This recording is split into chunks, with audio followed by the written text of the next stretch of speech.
కుదిరితే పరిగెత్తు, లేకపోతే నడువు. అదీ చేత కాకపోతే పాకుతూ పో. అంతేకాని ఒకే చోట అలా కదలకుండా ఉండిపో.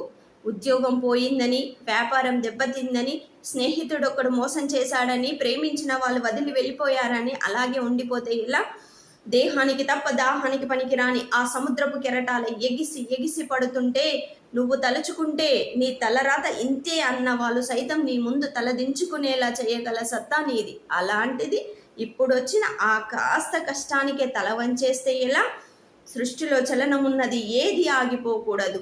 పారే నది, వీచే గాలి, ఊగే చెట్టు, ఉదయించే సూర్యుడు, అనుకున్నది సాధించాలని నీలో కసి కసిగా ప్రవహిస్తున్న ఆ రక్తంతో సహా ఏది ఏది ఆగిపోకూడదు.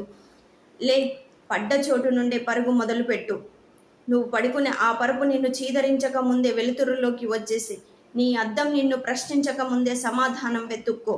మళ్ళీ చెప్తున్నాను, కన్నీళ్లు కారిస్తే కాదు, చెమట చుక్క చిందిస్తేనే చరిత్ర రాయగలమని తెలుసుకో. ఇవి చదివితే పదాలు మాత్రమే, ఆచరిస్తే అస్త్రాలు.